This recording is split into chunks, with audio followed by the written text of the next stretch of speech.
Hello, ladies and gentlemen, and being a producer of Wrestle Massacre as well as Inside Movies Galore, I am David Strege, and welcome to Delusions of Grandeur. Enjoy the reviews.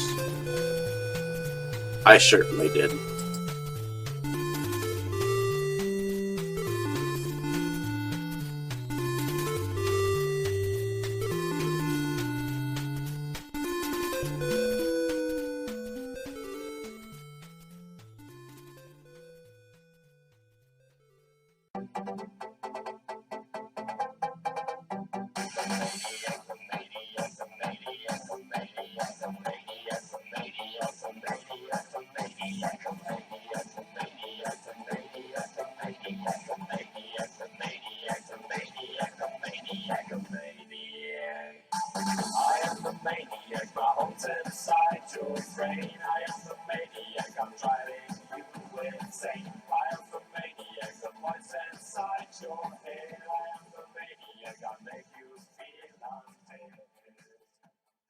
Okay, Dave, that's it. Screw you and your college flunkies.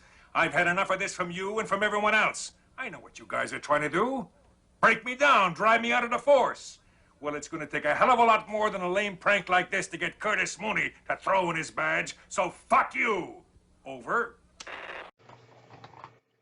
Hello, ladies and gentlemen, and welcome back to Delusions of Grandeur for another episode of What's in My Room.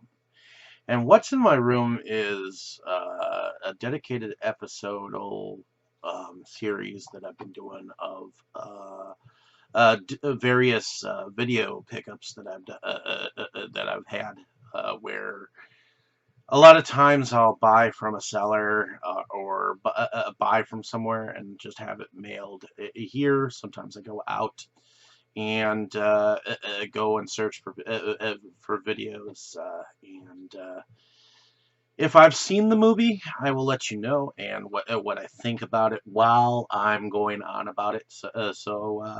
Yeah. So recently I had picked up from Creepy Cherub Distribution, which is from Archangel Productions, which was a company that was put together by, I think his name is Michael Kaslow.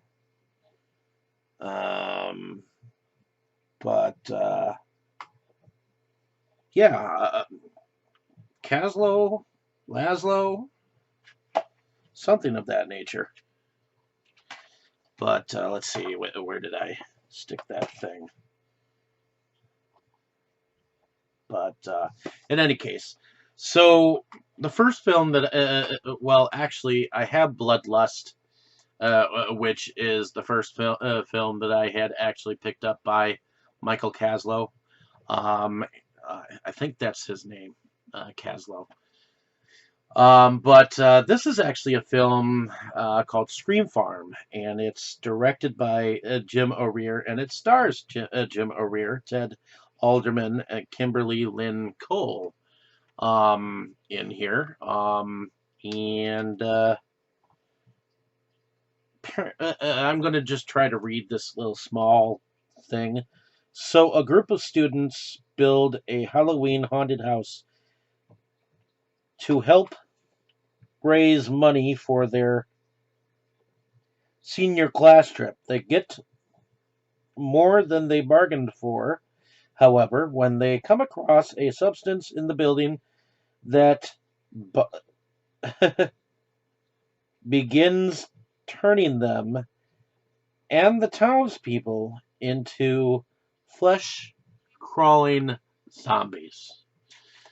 I did watch this, and Jim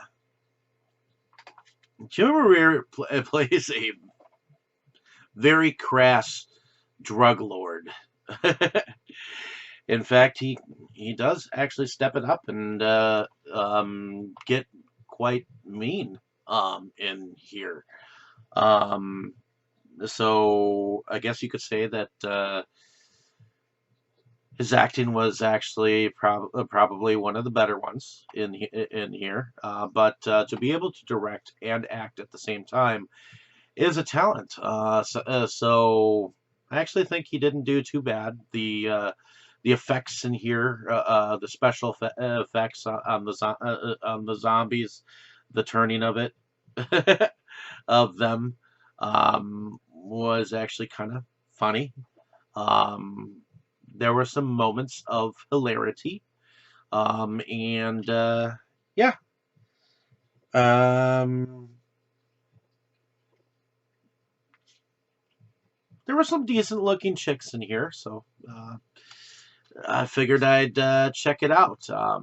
Eventually, again, I like to watch movies twice in a row before I go on entirely about them. But I enjoyed what I saw of the film. I mean, some of it was definitely some fakery, fake looking stuff, but you know, for a low budget film, it wasn't bad. So. Um, the next two films came from the same place, and this one is directed by Jeff Kirkendall. It's called The Green-Eyed Monster, and it's a shorter film, but it's not quite a short film. Um, and it's signed by Jeff Kirkendall, and I'm glad I picked up this copy because David Sterling was actually helping sell some of his other stuff. So glad I could get something with his signature on it. I hope to be interviewing him soon.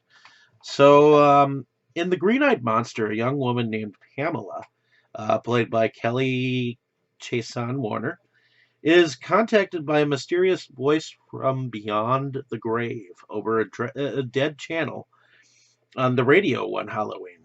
Could this otherworldly house call be her salvation or the beginning of her end? This 1999 movie was produced along with the upstate New York independent filmmaker Timothy J. Hatch. It was one of Jeff Kirkendall's earlier video shorts. So, Jeff Kirkendall is behind Very Scary Productions. And so, yeah, I'm definitely going to check that out eventually. The next film I have here is directed by Michael Kaslow, I believe. Yeah, Michael Kaslow the second. And it's called Cryptid. And it says 74 teeth, 6 eyes, 2 legs, all stomach.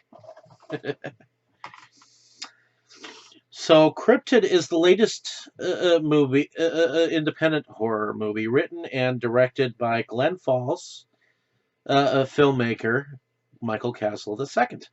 When Dr. Nannock's assistant transports a dangerous new creature to a scientific facility for disposal, the creature escapes and begins a rampage of death. A secret government agency is called in to clean up the growing mess. This agent enlists the help of a disgraced former FBI agent, genetically engineered clones, and a nameless and faceless agent, as well as the state-of-the-art weaponry to track down the cryptid. So there we have it, Cryptid. Definitely a cool-looking cover. And it looks like Kaslow signed it. So definitely going to be interesting. This time it was in a DVD case and actually has a looks like a factory print, whereas Scream Farm is in this crappy CD thing that looks like it was just ripped off a computer and someone just slapped a label on it. So to me, that's poor packaging. To me, to me, it could have at least come in a DVD case. I could have gotten that picture looking kind of like that, and vice versa. But he did not, and I was kind of disappointed that way. But in any case, So my recent pickups from Walmart um, was here's one of them. One of them is the Shed, um, which let me read the back here. So Stan and his best friend Dahmer have put up with bullies their entire lives. All of that changes when Stan discovers a murderous vampire living in a shed. He knows he must destroy it, but Dahmer has a much more sinister plan.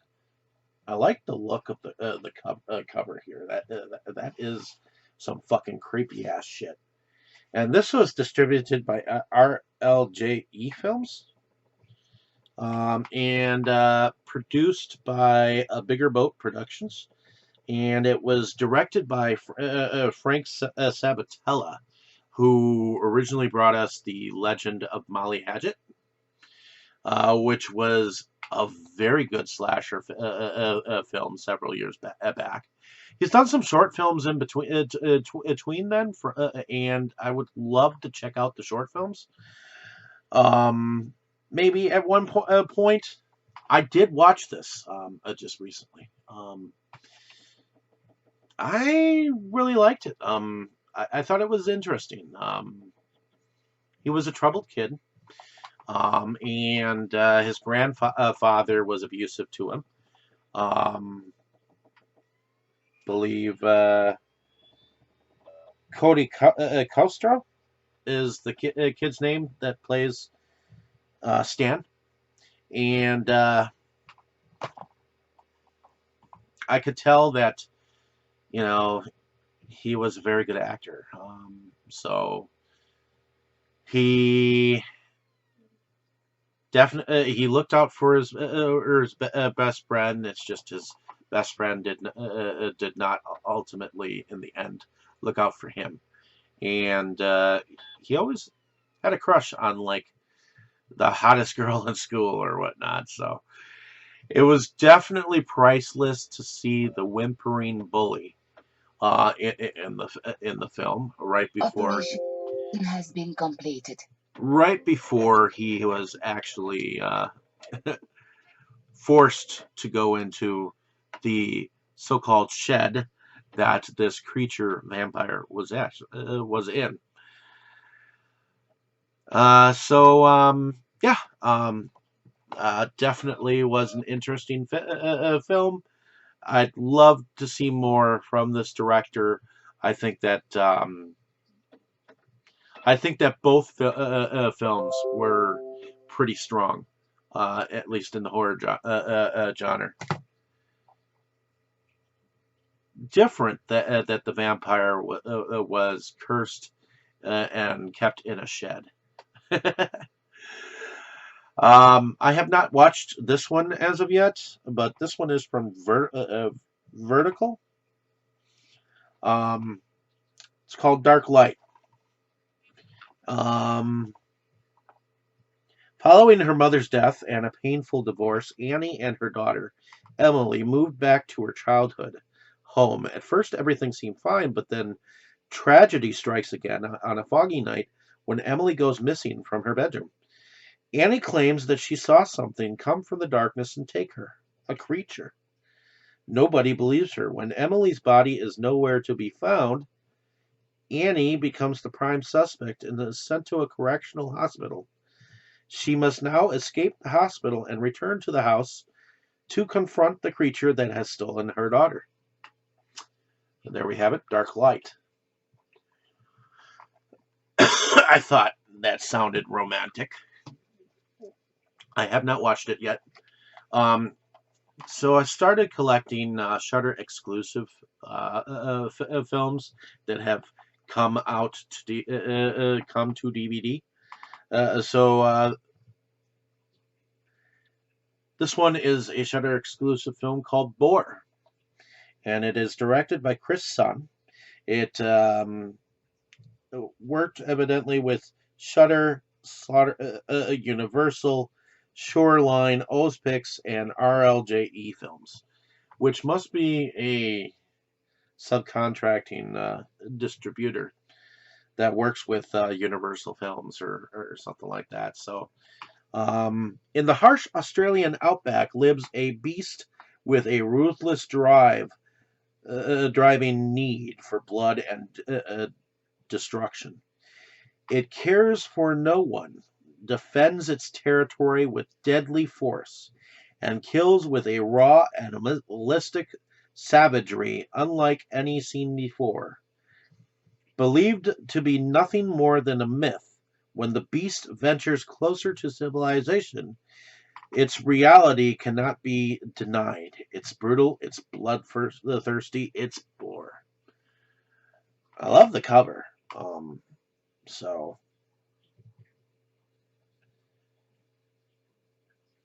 and it's directed by Chris Sun. So, the tagline in the for this film is "In the outback, no one can hear you squeal." So, definitely looking forward to checking that out.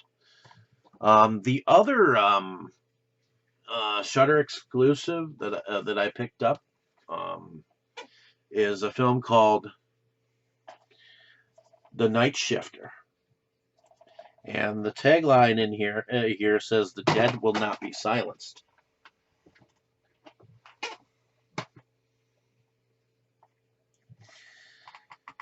Stenio works the graveyard shift in the morgue of a vast, violent city.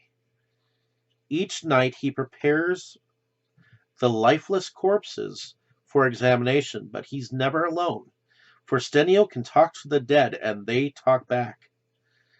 But when the whispers of the dead reveal secrets of his own life, Stenio unleashes a curse that brings forth unimaginable danger and darkness. So, this one definitely looks cool. It's called The Night Shifter, and it's directed by Denison Ramalho. And it looks like a bunch of the actors and actresses are Spanish. So, I guess this might be a subtitled film. I don't know yet. If not, I will definitely look forward to watching it regardless. Definitely should be entertaining. So the next film I picked up is called, well, I believe it's with Phase 4 Films, or I think that's what it shows, and it's directed by Carl Straith. It's called Dark Encounter.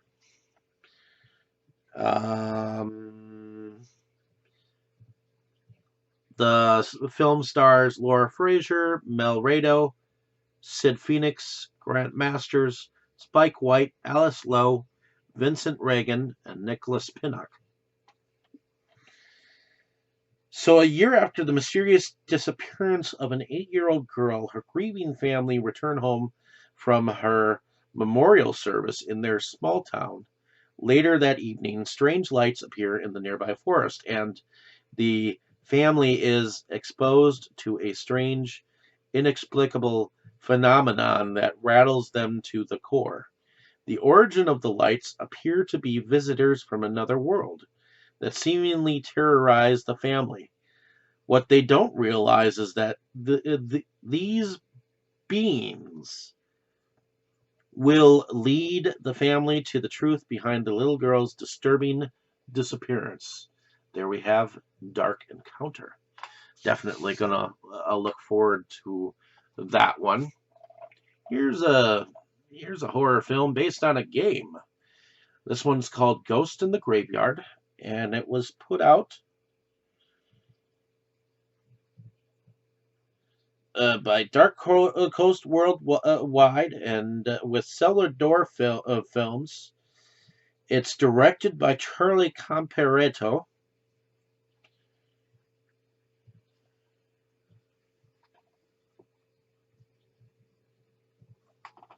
I'm just trying to look at the company here. Dark Coast Worldwide. Yeah.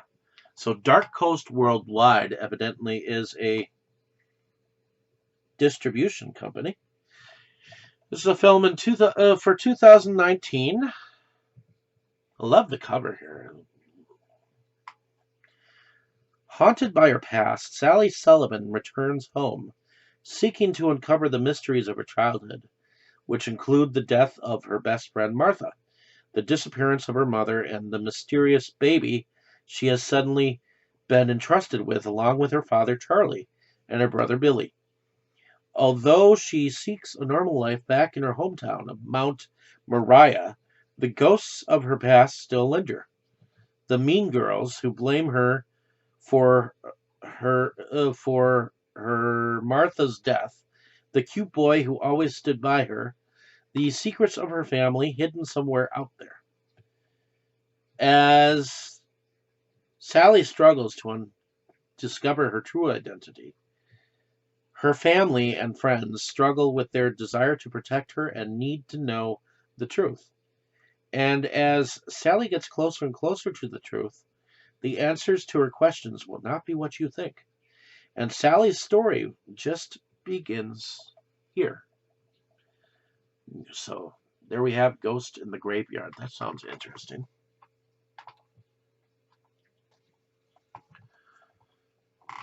So here we have another film. It's called Break. Definitely in the tagline says the struggle for survival begins. This looks like a Phase 4 film, produced by Attraction Film Company. It's directed by Tigran Shanakayan. So this seems like it might be a Russian film. Yeah, it's Russian. It's a Russian film from 2019. Evidently, CTB Film Company. 4 Digital Media is the distribution. So, on a winter break in the mountains, a merry band of sporty 20-something friends, 3 boys and 2 girls, make their way to an old gondola lift to have an unforgettable New Year's Eve celebration at the top of the mountain. As adventure turns into a nightmare, the cable car grinds to a halt over the abyss. Sub-zero temperatures, confinement, height, and fear of a slow death creates conflict and further calamities as they fight for survival. So there we have Break, trapped at 11,000 feet. Looks interesting and entertaining. So here we have, this is from the director of My Bloody Valentine, probably the remake. And it's got Omar Epps, Ellen Adair, Christina Reyes, Jamie Kennedy, and Tom Atkins. It's a movie called Trick. It says, always choose treat. So it's directed by Patrick Lussier. This was put out by RLJE Films. Witnessed the birth of a horror legend. On Halloween night in 2015, Patrick Trick Weaver massacred his classmates at a costume party. After being arrested, he managed to escape police custody, but not before being shot 5 times by Detective Mike Denver. Everyone believes Trick must be dead, but when a masked killer reappears the following Halloween and every Halloween after that, they realize the nightmare is not over. With Trick wreaking havoc and killing people in increasingly terrifying ways, Denver will stop at nothing to finish what he started and bring the carnage to an end. So there we have Trick. I will definitely be checking that film out when I get a chance. Next, I have Savage Creatures. The film stars Kelly Brown and Victoria Stedman. The tagline in here it says, "The forces of evil are about to collide." The film is directed by Richard Lowry.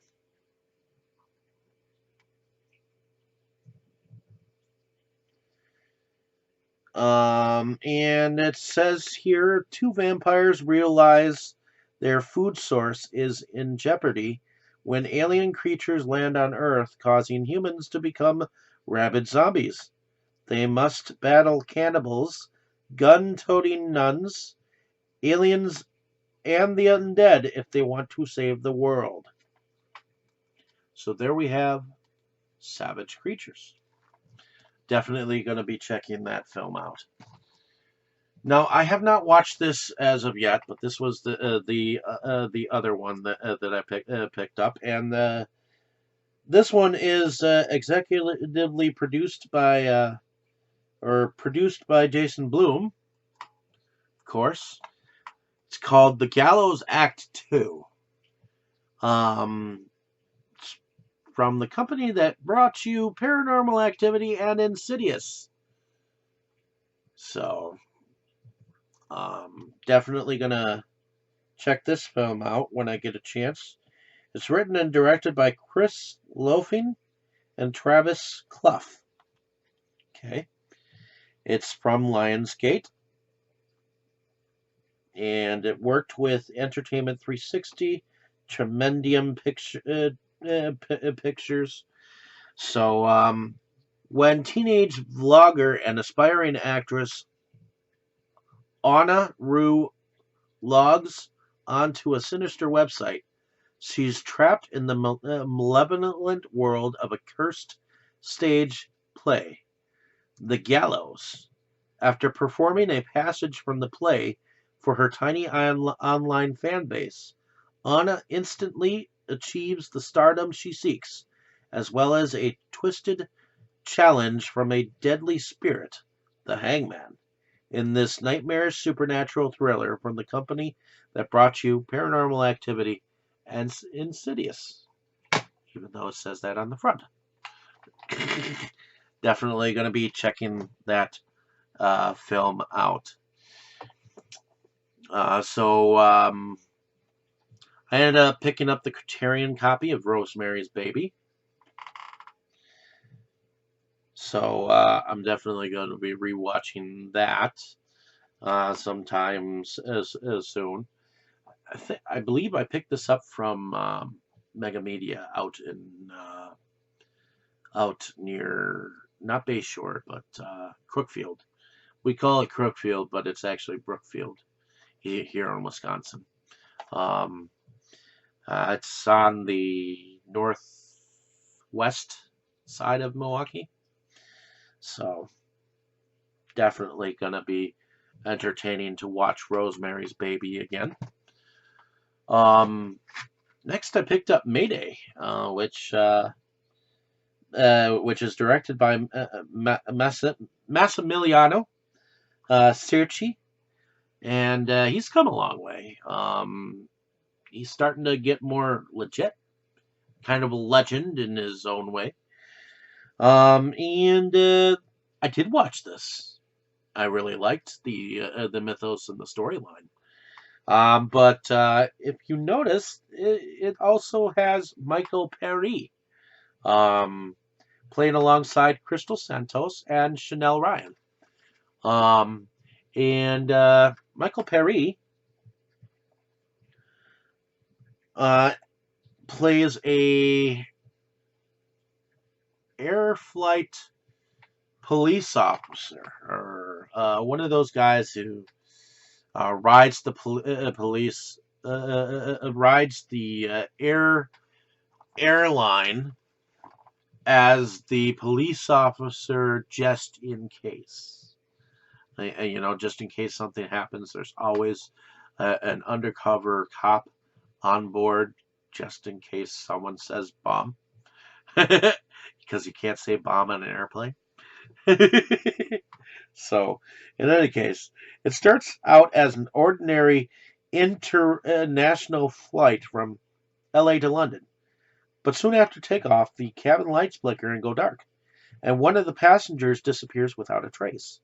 As Air Marshal Adam Anderson, played by Michael Perry from Gone, tries to control the situation and calm the panicked crowd, more travelers go missing.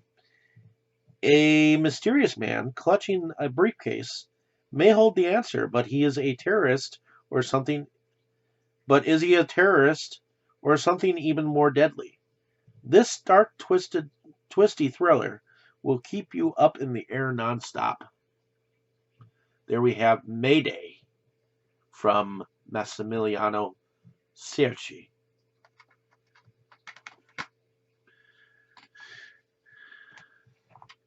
So I also collect films from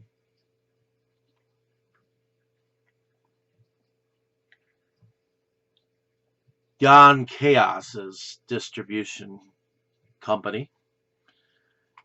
And he has put out a release that is from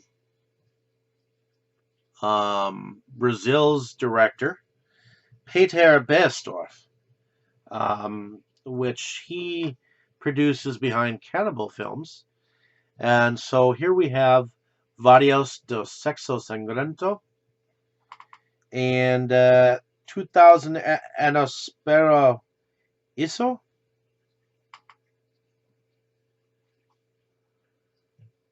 So this is actually one of the films that I could not post because of the sexiness on it. You got nipples showing.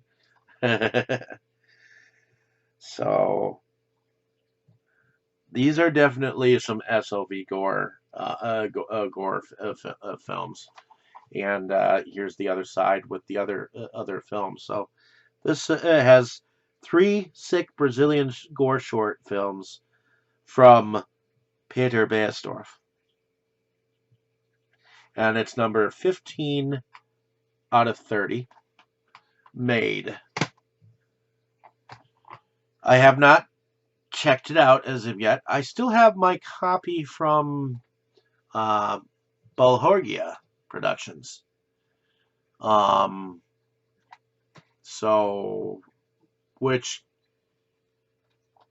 I was supposed to get another copy sent of that particular one because when he sent it to me, it was a copy of the first DVD or twice, or the second DVD twice, or something like that. But anyways, here I have Holy Hell, which I was able to get not 1, not 2, but 3 signatures on.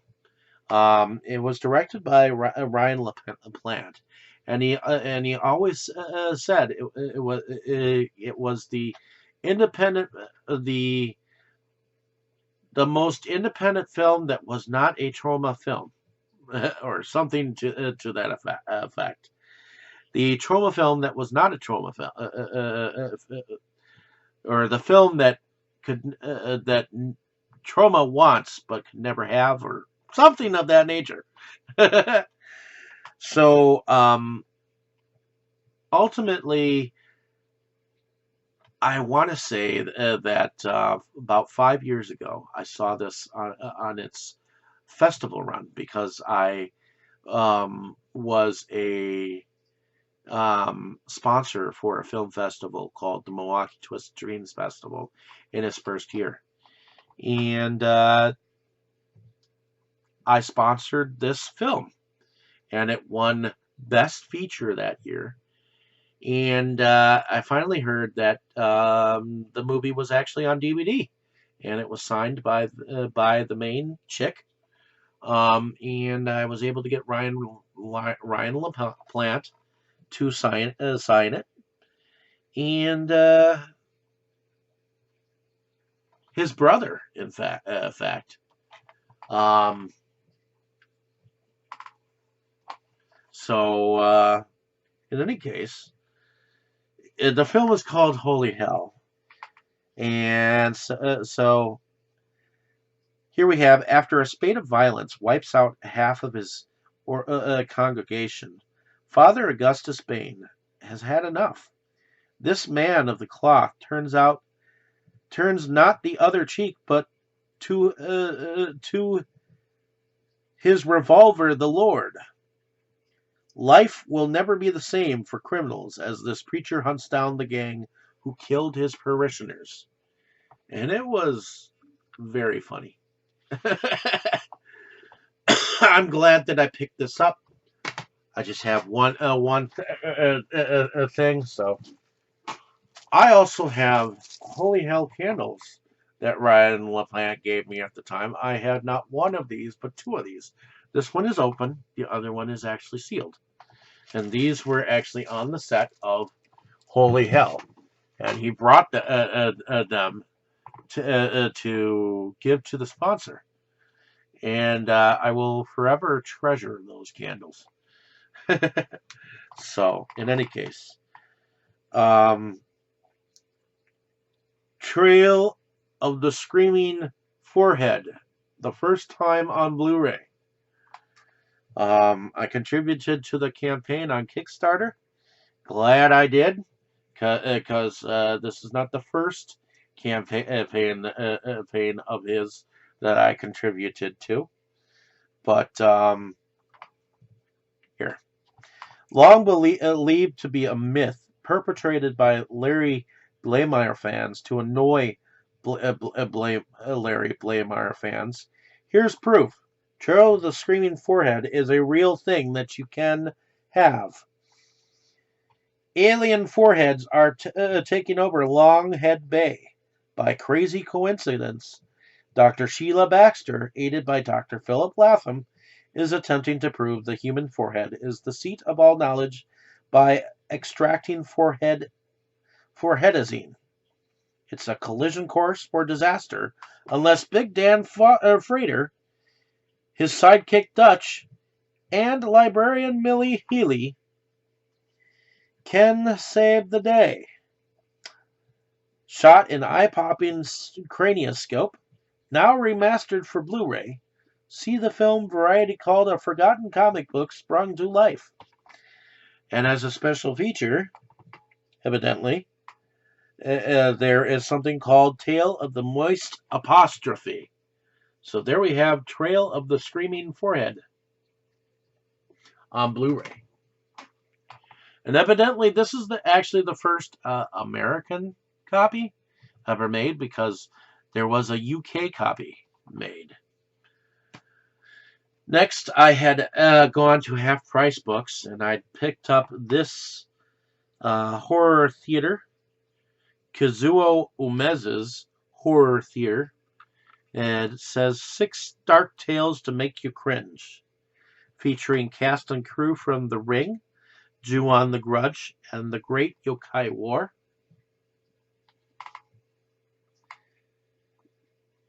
So let me just pull these out.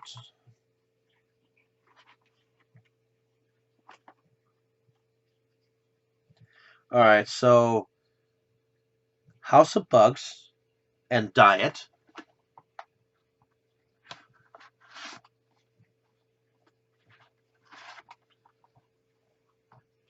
Snake Girl and The Wish.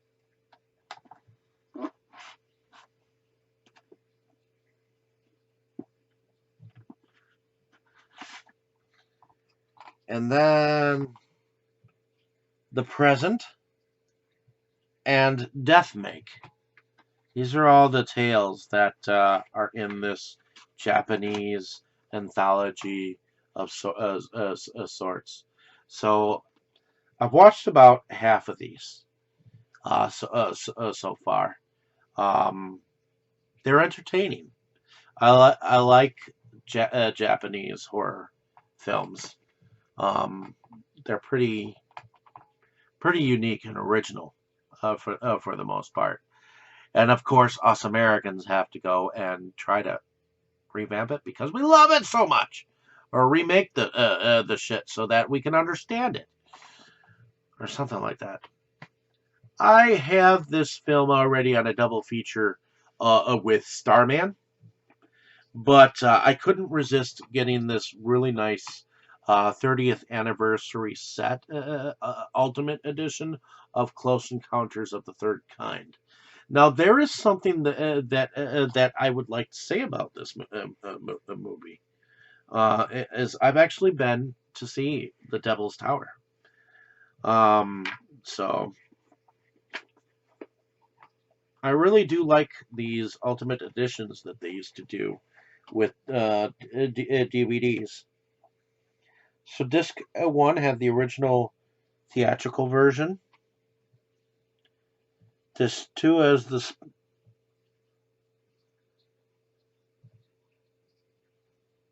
says special edition, and disc 3 is evidently the director's cut of the film.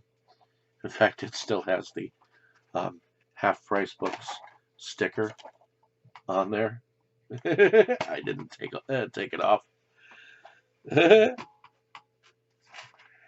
That's their way of trying to market. It's got this little book.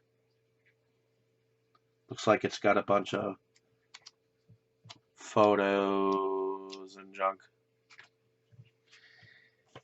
And of course, it's got this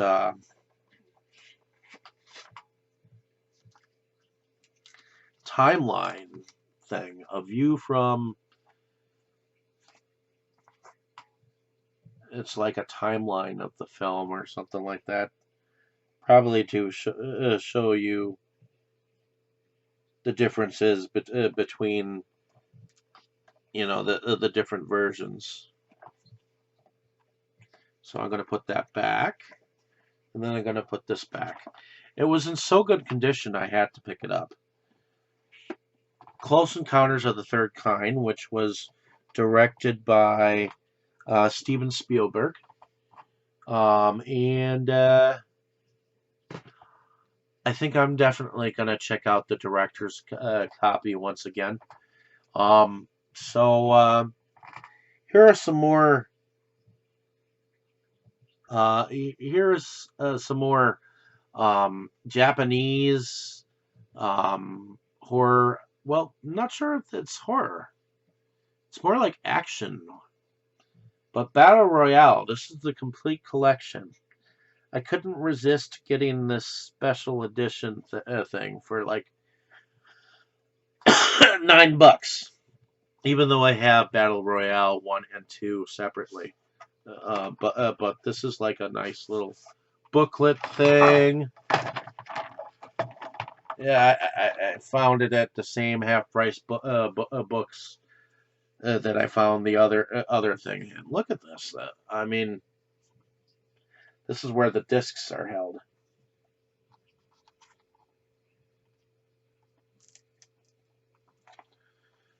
So, should be interesting to check out the. Okay, so that's the theatrical cut and the director's cut. And this is Battle Royale 2 Requiem. And that's the special features of the second one. So, should be interesting to check that out eventually.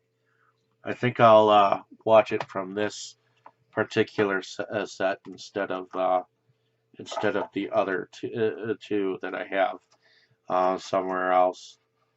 And here, let's see, sticking this plastic thing back on. And it was directed by Kenji Fukasaku. Both of them. So, loaded with more than 2 hours of special features. 4-disc collector's set. and I got it for $10. Next, I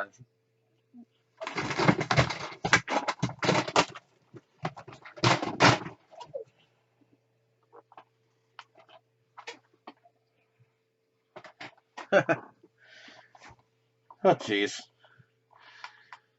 I had everything sitting up here waiting to be talked about, and several things fell.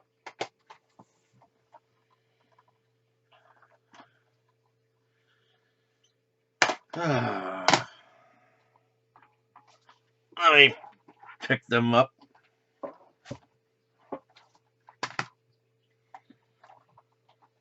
Alrighty. Krakatoa.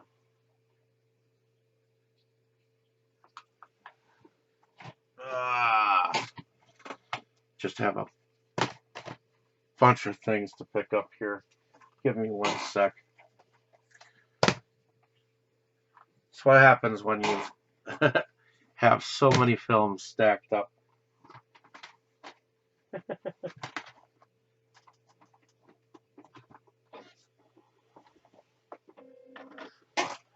Alrighty. Almost done. Sorry about that, folks. There's Close Encounters. There's that one. What is this one? Trick. What else? Okay, not Psychos in Love.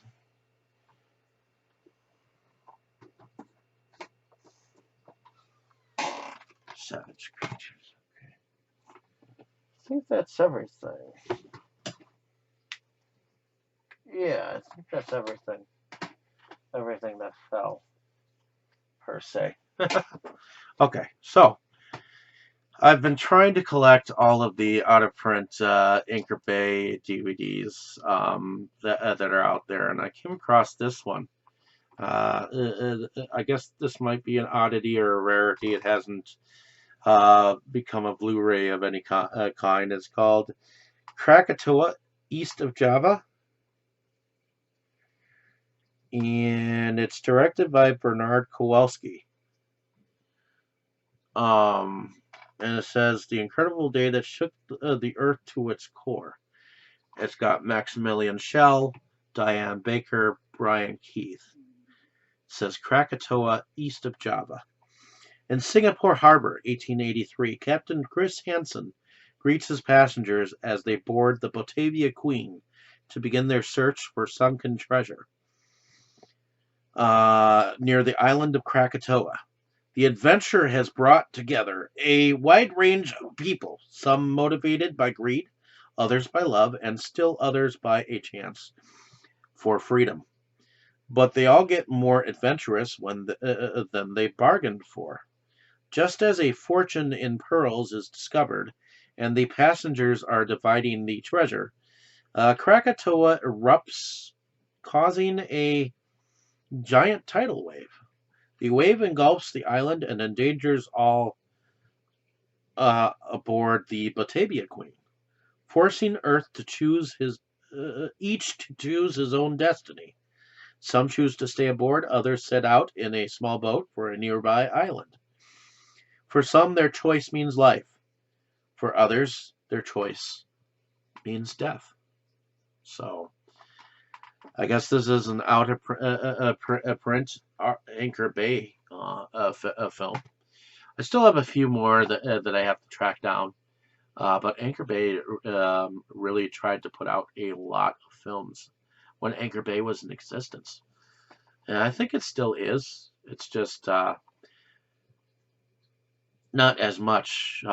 So Dustin from my film discussional group called Inside Movies Galore, who runs the Crypt of Horrors, told me about this film called Francis Ha, and it is in black and white.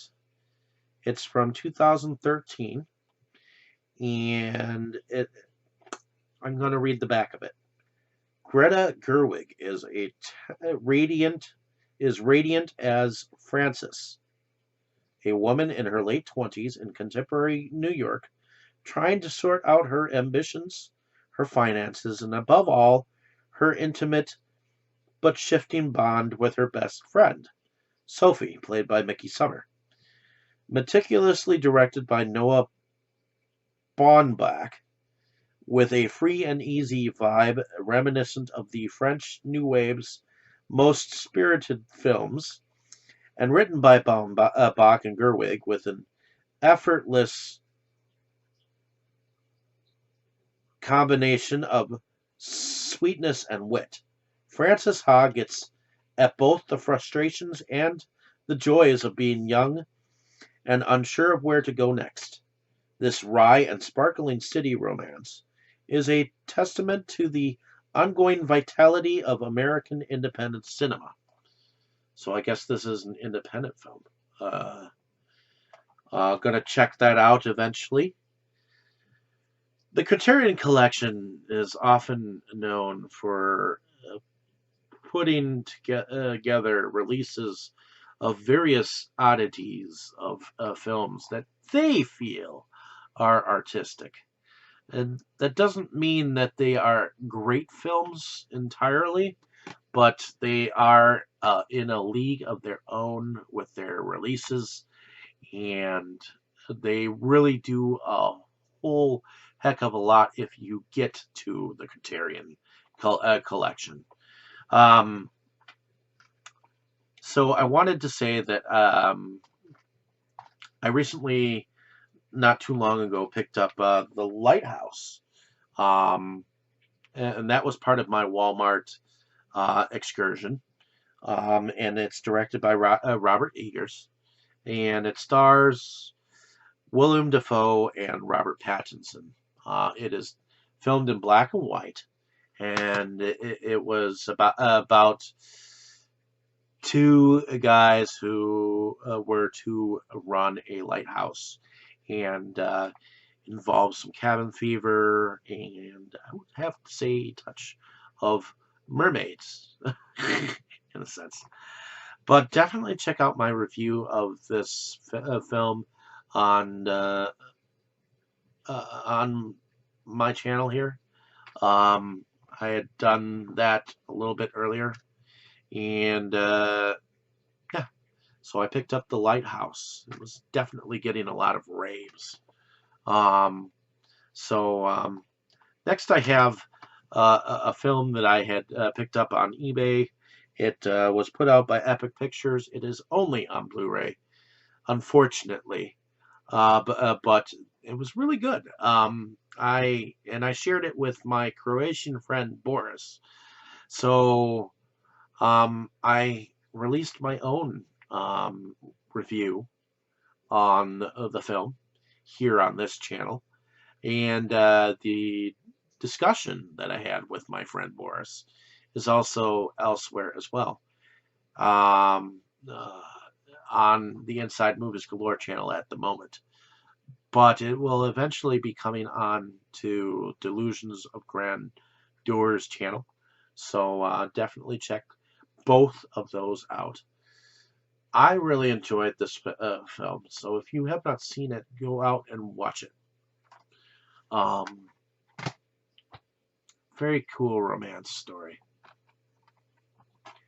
So next I have a Blu-ray, which turns out that it's not region locked. uh, and it's from the same company as the Hourglass Sanatorium that I have as a DVD. Evidently, Mr. Bungo is the name of a UK distributor, and this is Fellini's Casanova, and it stars Donald Sutherland in it. Federico Fellini is what I would say an Italian filmmaker. And from what I understand, his films are a rare breed of films, and in the sense of watching them, I think that you would. Uh, I guess from what I've heard, I have not watched them because I only have two of them, and I still have to watch them. I have La Dolce Vita and I have Casanova, which I shall eventually be checking out. Um, Evidently, he's a different taste than what most people are used to. So, what I will do is I will read the back of this and we will move on. So, a film of rare visual daring and imagination in which each frame is meticulously and attentively designed. Fellini's Casanova is one of the Italian maestro's most sumptuous productions. In an astonishing piece of screen acting, Donald Sutherland portrays Casanova in his waning days, engaging in various amorous and political adventures with an air of bored detachment as he travels through a disease-ridden Europe, imbued with a romantic pessimism. The film debunks the myth of Casanova as a great lover and instead presents him as an ordinary man swept along by extraordinary circumstances, featuring a compelling and complex score by long-standing collaborator Nino Rota. Fellini's Casanova also boasts Oscar-winning costume design by Danilo Donati, shot entirely on lavish sound stages of Rome's Cinecittà studios. The film is popularly viewed as the director's elegiac farewell to a bygone era of Italian cinema. So there we have Fellini's Casanova, and it looks like 20th Century Fox and Hollywood Classics kind of worked with Mr. Bongo on this distribution copy.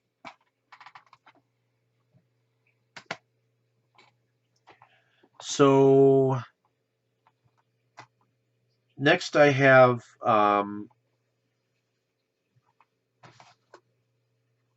and before I go on with that one's different. Okay. So next I have from the Sleaze Box.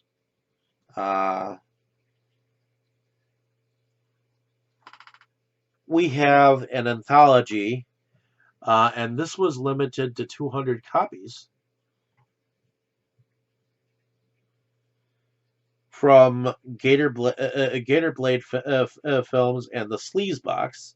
We have Tim Ritter, Marcus Koch, Phil Herman, Richard Mogg, Terrence Mency, Richard Tanner, and Chris Woods on this anthology, and it's called Earth Girls Are Sleazy.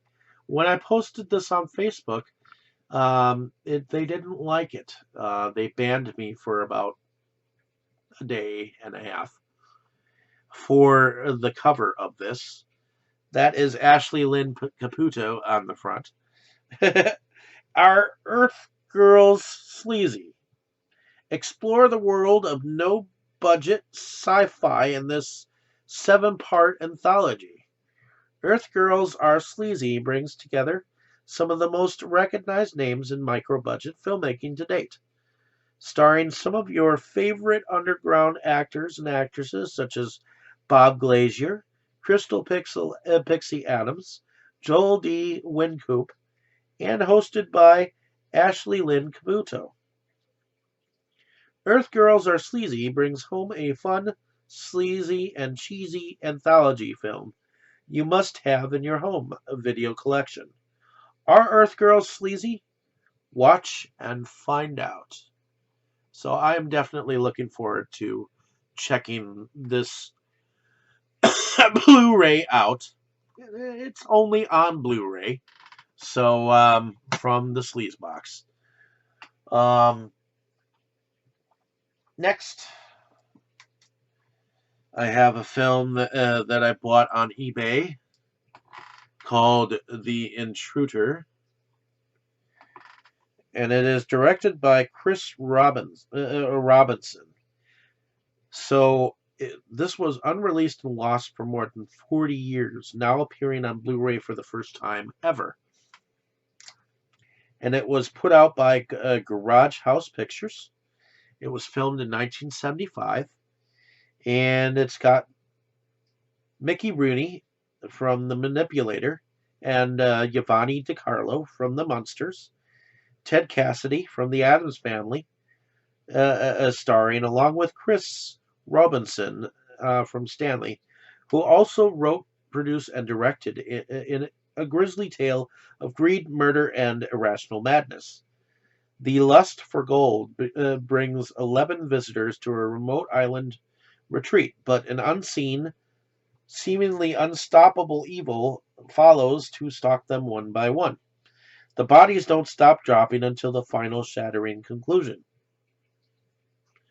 Who or what is the intruder? One thing is for certain: it will stop. It will not stop until it kills them all. Garage House Pictures is pleased to introduce this never-before-released 1975 proto-slasher horror thriller on Blu-ray in a painstakingly restored high-definition transfer from the only existing 35mm film print.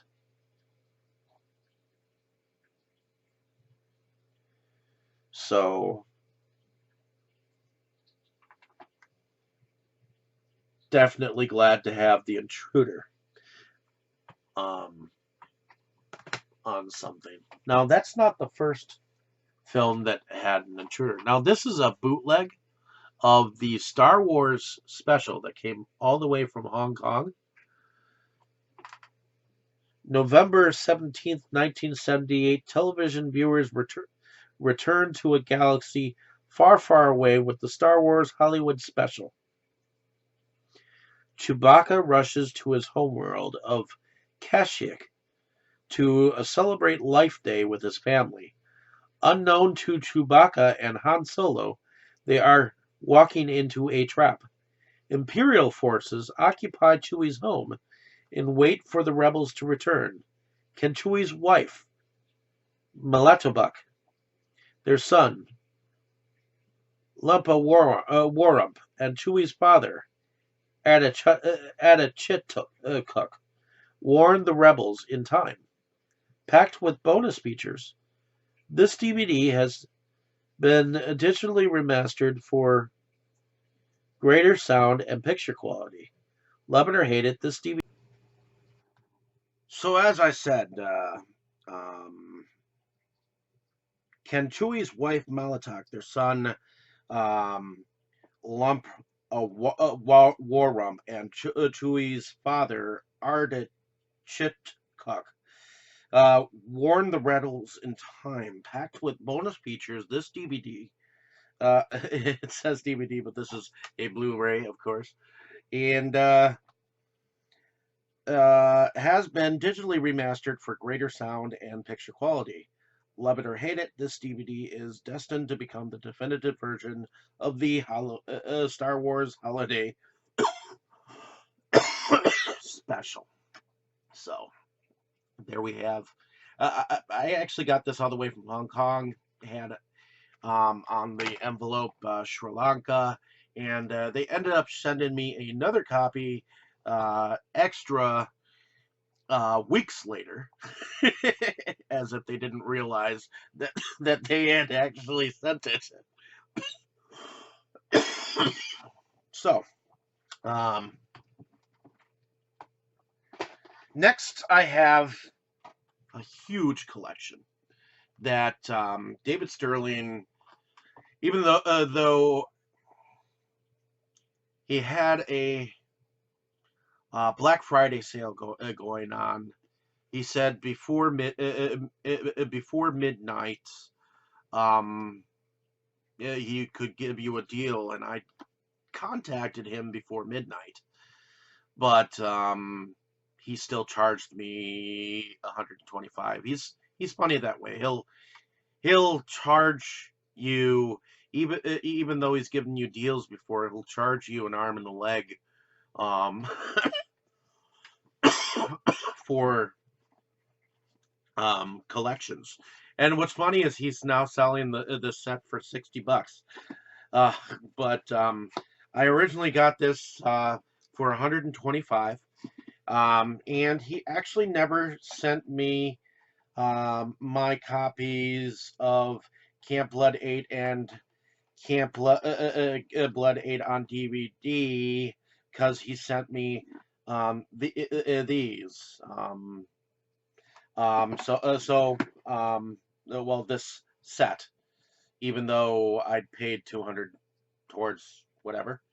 So but in any case, so all of these are on Blu-ray, and I believe you could have gotten these in Blu-ray as well as 4K. Look at that art.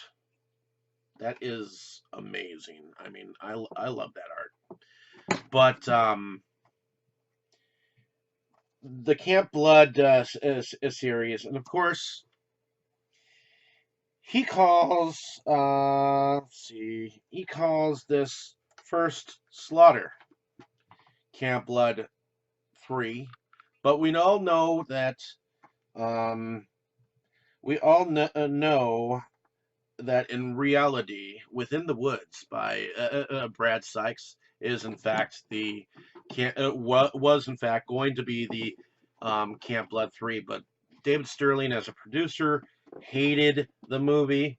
He did not think that it was a Camp Blood movie. In fact, he kind of disowned the movie and doesn't even acknowledge its existence anymore. So technically, there are more than this in the Camp Blood collection. So, but I am glad that I got this collection per se. I have reviewed the first three Camp Blood films. Camp Blood 1 and 2 are up on my channel. Um, yeah, that was upside down. Camp Blood 1 and 2 and Within the Woods are up on my channel. Now, I have not exactly seen um, 3, 4, 5, 6, 7, 8 Camp Blood Kills or Ghost of Camp Blood, which is just a side film, a film within the universe of Camp Blood, at least as far as David Sterling is concerned. But I will say that my name is on Camp Blood Kills, the Blu-ray, as a co-producer, as well as um, Camp Blood 8.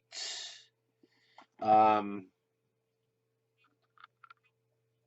that is as well has my name in the co-op section. So I am definitely glad I picked up this collection.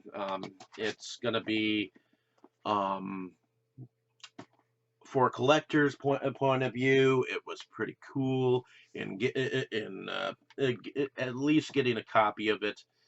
He charged me more than I expected, but you know that's David Sterling for you. Now the Camp Blood box set actually came with this little clown, as you can see. This is the first Camp Blood toy, but this clown, what happens is he turns into a USB drive, and on there he put Camp Blood 8 in HD as well as 4K for those who are into 4K. So I feel like it's an experimental thing going on. Uh, Yeah. Next I'm gonna this one I haven't gone on about before, but it's been within my collection. When I first started these videos, I started them for a friend because he wanted to see everything that I had bought from him in videos. So I never got around to putting videos of other things that I've collected over time. And this is actually gonna be one of those from things that I've already had for quite some time. I actually picked this up when it was being sold. In fact, um, back when Brian Williams was selling them on his website before he started selling movies um, with the headless director. But this is signed by Brian Williams and Ellie Church.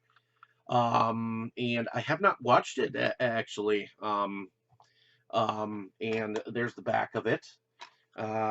So join Sarah in her final hours as she hacks and slashes a path all the way back to her dark past. Witness the sexiest strippers this side of hell who will do anything to keep you satisfied. Prepare yourself for the final scene, which left audiences breathless. So there we have it, Time to Kill. And that was under his mostly harmless pictures um, uh, pre, business or whatever. And actually, this director kind of made me mad recently. Since it's been quite some time, I was supposed to, I was going to put $80 into his Jesse is super normal, no good, very bad day or whatever. Whatever. I think that's the name of it. I could be wrong, but I put $80. My original card didn't accept, didn't go through, so I put my new card on. I had money on it, and the Kickstarter booted that card off too. And the director had no way for me to still get my Kickstarter perks. I'm still kind of angry over it. I got into kind of a argument scuffle with the director. He did not want to take responsibility for the mistake, and it was a mistake on the evidently it was a mistake on Kickstarter's fault, but it was under his campaign. So uh, uh, uh, he didn't allow me to get in on my stuff that I was wanting to pay for. And I think that was wrong. I think he should have taken responsibility for it, allowed me to get in on the thing. It's not about entitlement. It's about he came to the public to beg for money. That's pretty much what you do when you sign up for a Kickstarter. You're begging for money to help out with your film, and he just literally disregarded that I had tried to put $80 in. $80 to me is $80. If you're looking for money for a film, you don't argue. You accept whatever money you can and whatnot. That just didn't happen. But I ended up being part of his Space Babes from Outer Space thing, and later on I'll show you in a future video the Blu-ray copy of this film, which came with the Space Babes from Outer Space exclusive Kickstarter stuff. I was in on that campaign, and he claimed that whatever I was doing was not helping him. Um, I'm sorry, but he's a director that has only made three films in this independent business. If he's trying to run a business, he cannot act so entitled. Come on now. So, in any case, Uh, what to do, what to do, what to do. Anyways, but yeah, there I have the original DVD from for Time to Kill, and so on and so forth. So, next I have so for Christmas I ended up getting The Wailing. I'd heard a lot about this Japanese film. It says one of the year's best films, a hell of a ride. It's from uh, the acclaimed director Na Hong Jin. And in this unbelievable, tense supernatural thriller, a foreigner's mysterious appearance in a quiet rural village causes a suspicion among the locals. Suspicion which quickly turns to hysteria as townspeople begin killing each other in brutal outbursts for seemingly no reason. As the investigating officer watches his daughter fall under the same savage spell, he agrees to consult a shaman for answers, unknowingly escalating the situation into something far more dangerous. Over 6 years in the making, director Nahong Jin's meticulously crafted follow-up to the globally acclaimed The Yellow Sea and The Chaser smashed box office records upon its debut in South Korea, where fans made return viewings to catch new clues and debate what's sure to be the most talked about ending of the year. So there we have The Wailing. Um, Definitely gonna check that out. Um, Let me put these over here since I've already gone through them um, with ease. Next, I have a film that came in the mail around the same time as Holy Hell that I had picked up, and this one I'd seen around. Not sure exactly how good it is. It's called The Dead Are Alive. And it's got a tagline that says, "There's no place to hide when the dead are alive." And it stars Alex Cord, Samantha Egger, and John Marley. Uh, Says it was filmed in 1972. So when the brutalized bodies of two lovers are found in a recently excavated Etruscan tomb, positioned after the manner of ancient sacrifice, the leader of the archaeological team, Professor Jasper Porter, who had opened the tomb, it says them, the tomb without authorization, is suspected of the murders, and the apparent gaps in his memory seem to give way to his culpability. Some want to blame the crime on a curse left by the long dead Etruscan demon god Teshuha. Takuhwe, Tuchhuea, whose image is found legend to throw investigators and Porter off the trail. No one is more motivated to discover the truth than Porter, who is quickly running out of time. So there we have it. The Dead Are Alive. Going to check that out eventually. Hopefully, be able to um, uh, check it out in due time. Um, so here are a couple of older ones that I might as well go on about before I go.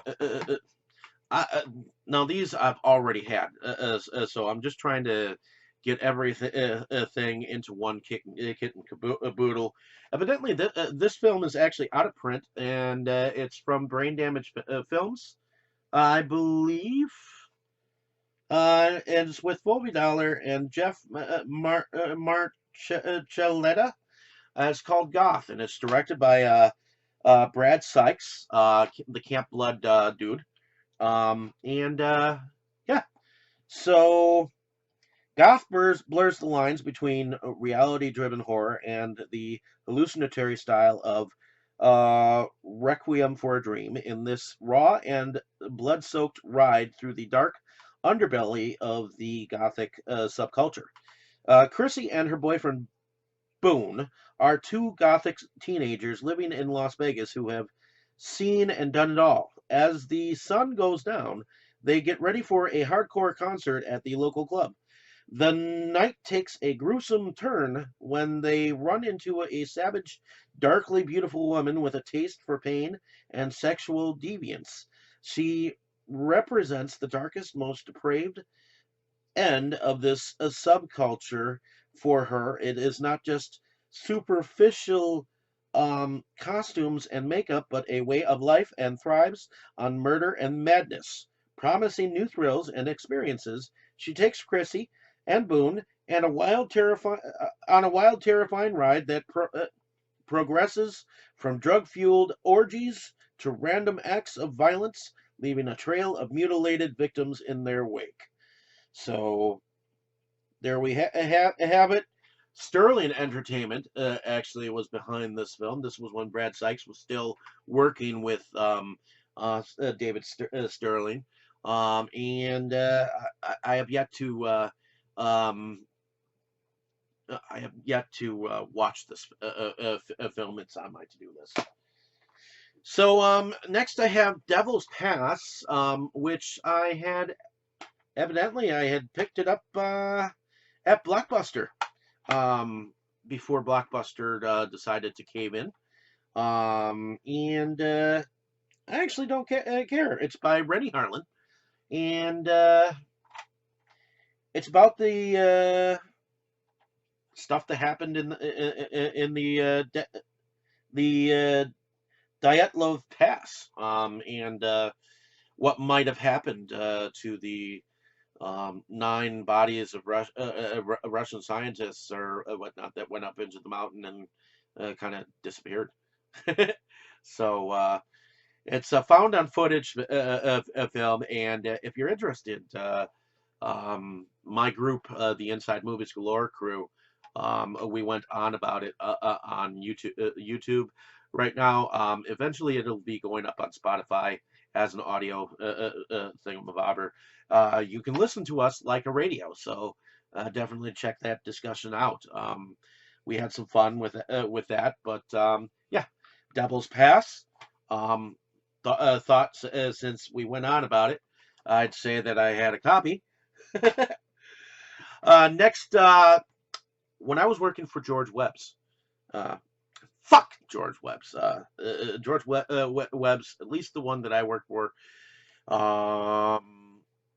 was run by a guy by the name of Tom Aldridge, and he does not know how to run a business. Apparently, his brother used to own the business, and he just kind of went downhill, and he ended up firing me for no reason. So I ended up going over to a different fast food restaurant. So here I have here I have Six String Samurai, which is directed by Lance Mungia. Yeah, Lance Mungia. And he is the director of the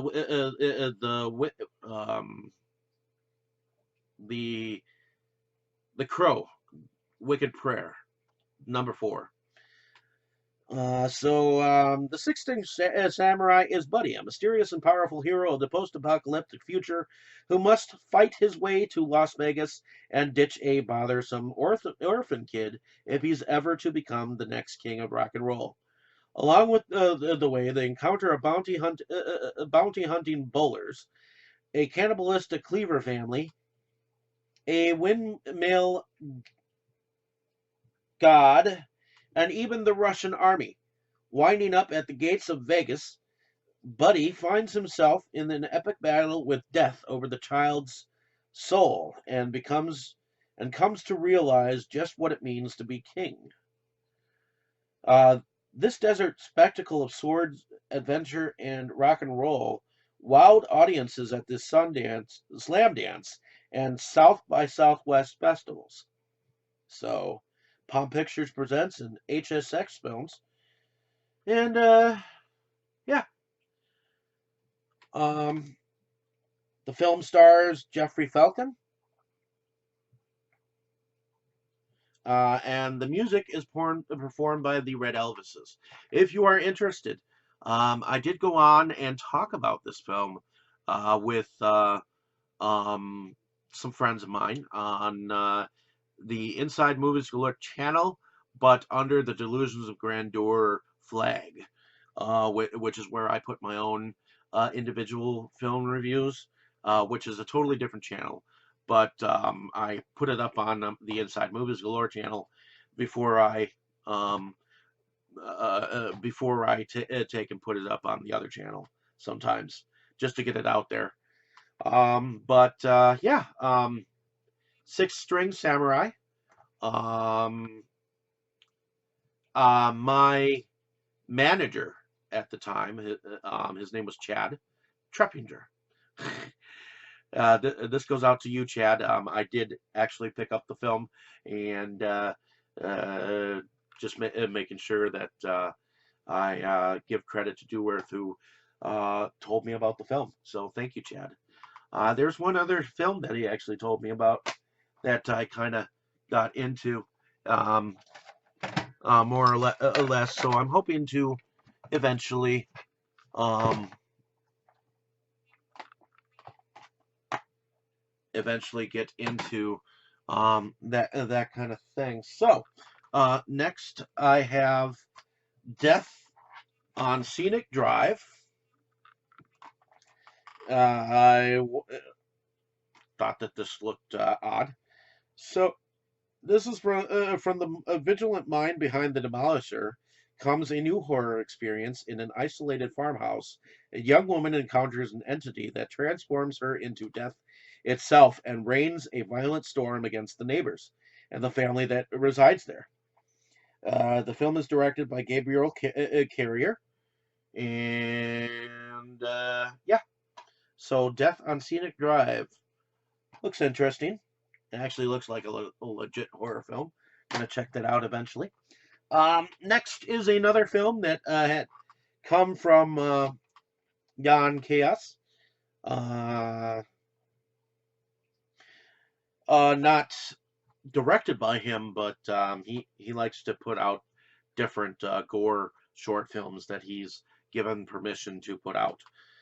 So we have Phonomeny, and this one caused me to be banned on Facebook for a good 24 hours.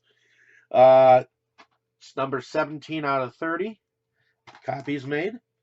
And unnoticed, a masked man in a suit gains access to an apartment and kills all those present in the most cruel way. During a weekend trip, sometime later, Samantha and her friends realized that this incident wasn't the only one. The perpetrator left a trail of horror. Without further ado, they decide to do some research themselves, not knowing what a chain reaction they would set in motion. A cruel horror trip begins because someone plays a deadly game. Do you trust your friends? So there are some pictures on the back there of the somewhat film. So there we have it. Phonomany, I think. I think that's what it's called. So next I have the sequel to Bloodsucker Jones, and it's directed by Justin Armad. And I watched it with my fiance, and she did not like it, but I did. I liked the music behind it. This is called Bloodsucker Jones versus the Creeping Death. Trapped by creeps, surrounded by idiots, low on snacks. Pop culture bad guys Stewart, played by Matt Kelly, and Kenny, William Cutting, unleash a plague of powerful demon zombies so they can exact revenge on arch enemy David, Justin Armao. David enlists the help of local legend Timmy, played by Brian Gerard, but even he isn't quite enough fight off an army of creepers. So the baddest mofo with the killer afro, Bloodsucker Jones, played by Preston Gant, and his trusty sidekick Vanessa, played by Maria Canapino, have to step in and possibly save the day. So there we have it. Bloodsucker Jones versus the Creeping Death.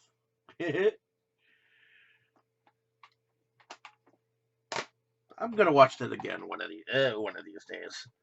So next I have Codename Dynastud, which is Richard Griffin's newest film, and he is an openly gay independent director that I've actually interviewed, believe it or not. And I'm just going to read the back of this. Justice never looked this good. In the year 2024, homosexuality has been outlawed. Only the greatest superhero known to man can stop this wave of terror. Along with his sexy sidekick Bart, Dynastud must go on an epic journey to make America gay again. Codenamed Dynastud is a savage, sexy satire from the insane minds that brought you None of That, Strap for Danger, and other works of demented entertainment. We must warn you that this is the original uncut, uncensored version and contains scenes of rugged heroism and sexual situations that not suited for those easily offended. So there we go. Is Codename Dynastud, which originally I think it was called something else entirely.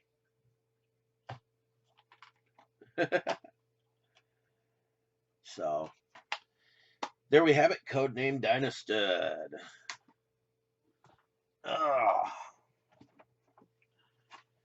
Next, I have a bootleg of the Frog Prince, which I will later probably have in a separate shall I say video. Once I put together a video of all my bootlegs that I have. Yeah. So this is the Frog Prince. I actually ended up finding a relatively decent bootleg of it of the film for like $15, and I'm just going to read the back here. And enter the enchanting fairy tale wonderland of the Brothers Grimm in the magical musical fantasy, The Frog Prince. Once upon a time, Princess Zora loses a golden ball in a deep well, and a talking frog rescues her treasured toy after promising to be his best friend. But it's a promise that she has no intention of keeping until Charity forces her hand, and a bewitching twist of fate changes her life forever. This is a film that was filmed by Canon Pictures, and it was directed by Jackson Hunsaker. And it starred Aileen Quinn, Clive Ruvel, John Paragon. Now, John Paragon, he played that genie. That genie on what was that? Pee-wee's Playhouse. That was so quirky. But this was definitely one of my favorites when I was a kid, and I'm glad that I found a copy of it. Next I picked up a film that I'd heard about called Ready or Not. And it says on the front, a killer game of hide and seek. When a young bride, Samara Weaving, marries into a ridiculously rich and delightful deranged family, her wedding night becomes her worst nightmare, as she's forced to play a lethal game of hide and seek and must fight to stay alive. Co-starring Adam Brody, Mark O'Brien, Henry Czerny, and Andy McDowell. Ready or Not is a wicked comedy thriller that elevates the phrase "till death to us part" to shocking new heights. So I actually thought this was relatively decent. I love the house. I love the old weapons, and I love the fact that the whole family was so into hunting these people down or whatnot. So it was definitely different. Next, we have Mortal Engines, which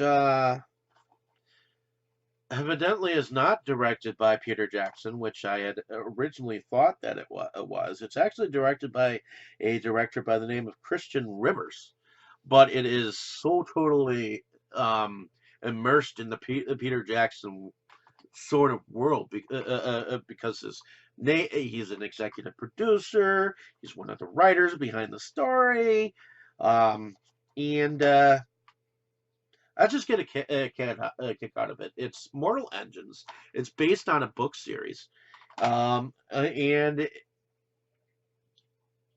I guess um, I guess it kind of is like the Transformers of post-apocalyptic films. I mean, we have Hugo Weaving with hair, and much of the movie is made with CGI, of course.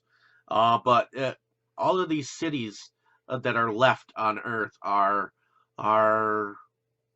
evidently they're just vehicles with engines, and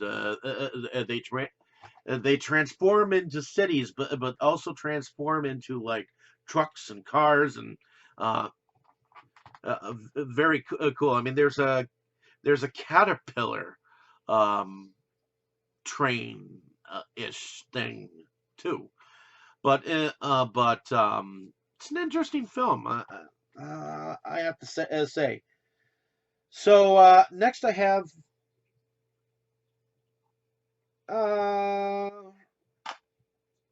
Robot Holocaust, which I have it as being one of the films that I picked up from Ronin Flix, and I'll just read back here.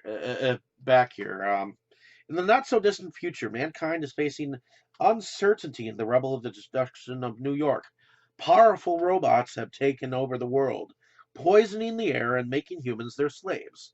One man, Neo, and his robot Clayton will take on giant worms, flesh eating mutants, killer robots, and the evil power of the Dark One in a desperate battle to reclaim the Earth for the human race. Now, this is an oddball film, but some people have called this like a really bad film. When, in all honesty, it was actually made relatively decently. I mean, there wasn't really any acting that I could say that was really bad. Although I have to say, his robot Clayton, uh, that was definitely a mask, not metal, like C3PO or something like that. So I guess that was a little kooky. But I actually thought this film was relatively okay.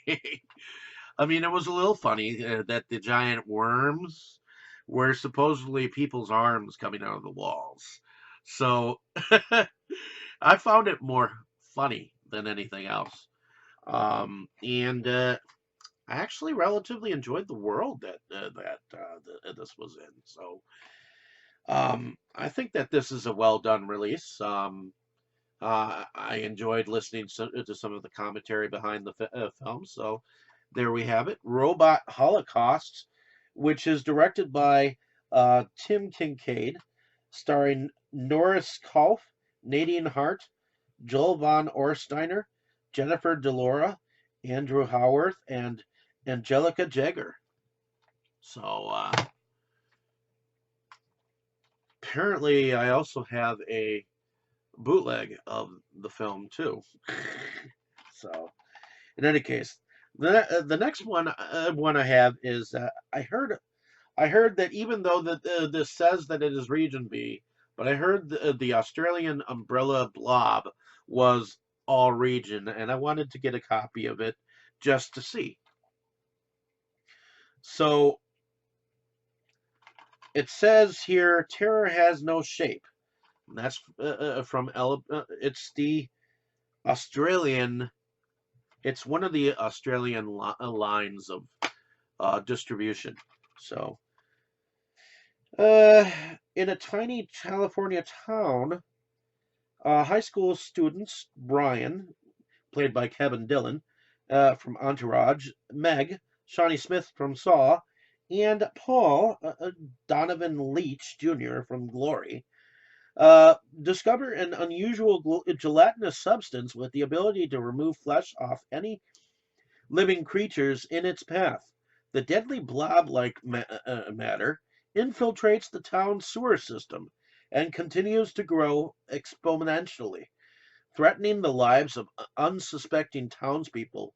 A grisly and inspired remake of the 1958 Steve McQueen B-movie classic with an acute angle on horror. The Blob is directed by Chuck Russell, A Nightmare on Elm Street 3, and adapted by Frank Darabont from The Walking Dead and The Shawshank Redemption. So there we have it, the Blob remake on the Australian company. And I guess last but not least, I guess I'll go on about this particular film that just recently came today.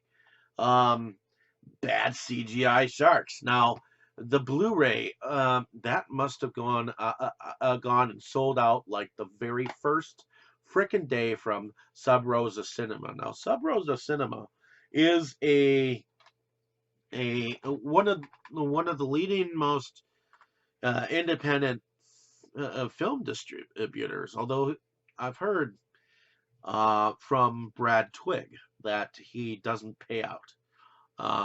He'll distribute your film, but it'll be hell in a handbasket if you get any money for the sales or anything like that. It's kind of a waste in a sense, unless you're actually just wanting to get your film out there. So it's unfortunate, but it just is what it is. And maybe he forgets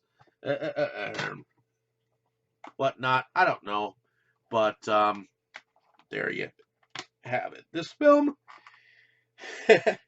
is something else. It stars Matthew Ellsworth, Jason Ellsworth, and Matteo Molinari. When two estranged brothers, uptight Matthew and free-spirited Jason, reunite after years apart, they have much more to worry about than just clashing personalities. A magical muse brings their unfinished childhood script to life, and soon a poorly rendered shark is floating through their neighborhood, thirsty for blood. As the brothers flee through the night, they're forced to face their broken bond and dashed dreams. Written, produced, and directed by Majama, Bad CGI Sharks is a hilarious meta take on the sharksploitation genre that ends up being a tribute to creativity itself. Think watching bad shark movies suck? Try living one. So there we have Bad CGI Sharks.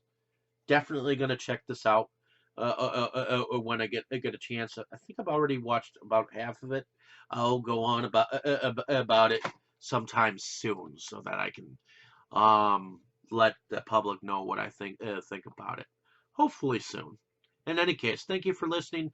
Have a great day, evening, and morning wherever you are. I'll definitely have more video update dates. I got 2 boxes to go through that came almost 2 months ago, and I just haven't gotten around to getting my videos up there.